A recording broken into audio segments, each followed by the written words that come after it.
programa de hoje falando sobre a dissertação de mestrado, afinal, Espiritismo é religião?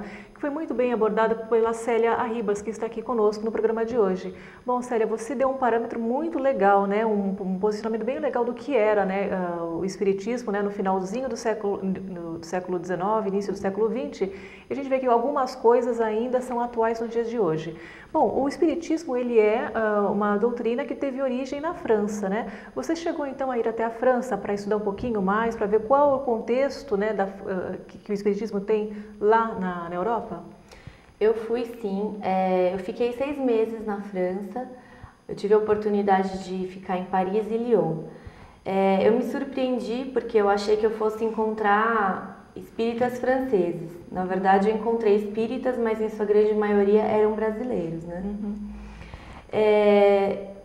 Eu acho que hoje, eu não sei exatamente como é que está a questão de federações espíritas e lá, mas o espiritismo ele nasce num contexto um pouco maior, que foi denominado de movimento espiritualista, e ele nasce com uma particularidade que eu acho que é bem característica da doutrina espírita, que é a ideia de reencarnação.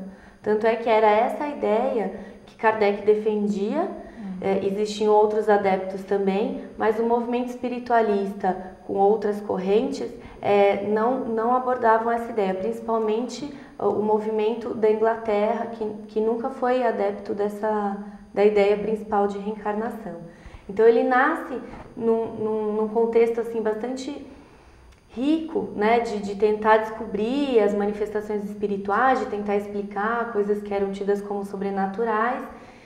E aí que é interessante quando a gente olha Kardec sem ter um olhar espírita, mas um olhar de um historiador ou de uma socióloga, que você vê como é que ele enxergou todas aquelas manifestações tidas como naturais. Ele fala, olha, eu parto do pressuposto de que sobrenatural não existe.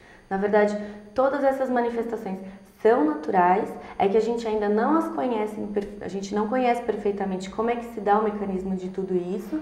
E aí a partir disso que a gente fala que é a ciência espírita, na verdade era esse olhar, ele ia pegar o método científico de verificação, de experimentação, tentar ao máximo uma isenção de valores, para tentar explicar todos aqueles fenômenos nas mesas girantes e falantes, mas partindo de um pressuposto, que era a crença nos espíritos. Se você começa partindo daí e usa esse método científico, para ele era perfeitamente explicável todas aquelas manifestações que não eram sobrenaturais. Elas eram naturais, só a gente não conhece as leis que as regem, né?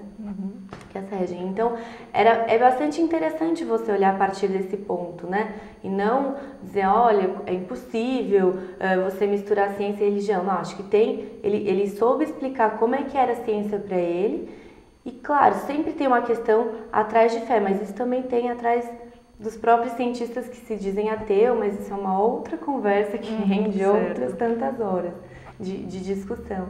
E é importante, então, tentar situar o Kardec nesse meio, onde o cientificismo reinava também. Apesar dele querer explicar dentro do movimento espiritualista essas manifestações, tinha que ser sempre explicado através da ciência, que era a forma predominante e legítima de se explicar as leis naturais ou os fenômenos, né? Certo.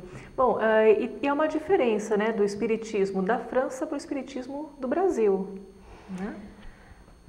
A maior parte dos estudos, principalmente que teve essa preocupação em diferenciar os dois espiritismos, né, o francês e o brasileiro, dizem, enfim, ou a maior parte diz que realmente na França o lado filosófico, o científico da doutrina teria tido muito mais força em detrimento do religioso, que no Brasil teve muito mais destaque.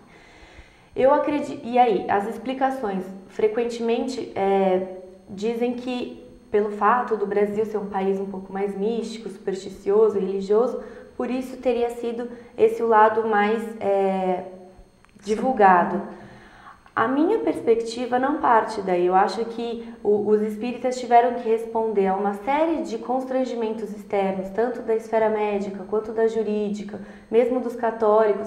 Eles foram foram tendo que se defender, digamos assim, atrás de uma forma legítima de atuação, mas isso não quer dizer que a parte científica ou filosófica tenha ficado de lado. E então eu acho que você tem que ter um olhar um pouco mais, digamos, refinado para ver que não é assim, porque o Brasil é um país místico, logo o espiritismo se torna religioso por causa disso. Não, acho que tiveram uma série de circunstâncias que eu tentei abordar em linhas gerais, né, na conversa que a gente vem tendo, mas ainda assim tem outras características importantes.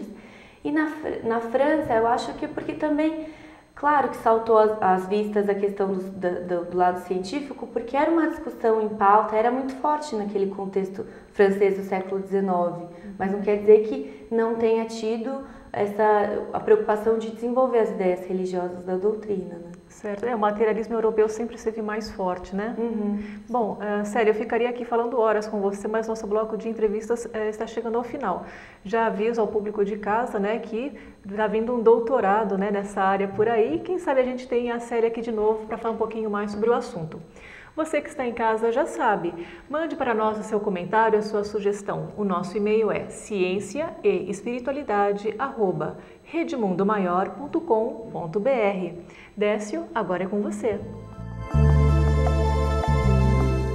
O que a mestra Célia Ribas trouxe para nós? Ela traz uma visão bastante lúcida e à luz dos acontecimentos e do contexto histórico do Espiritismo no Brasil, especialmente a missão do Dr. Bezerra de Menezes, que nós sabemos, ela foi uma das principais funções dele aqui na Terra, na sua última encarnação, era fazer a união entre os religiosos e os cientificistas. E ela deixa bastante claro o motivo pelo qual o Espiritismo no Brasil teve essa vertente religiosa inicial, mas sem nunca negar os seus outros dois aspectos, que são o aspecto filosófico e o aspecto científico.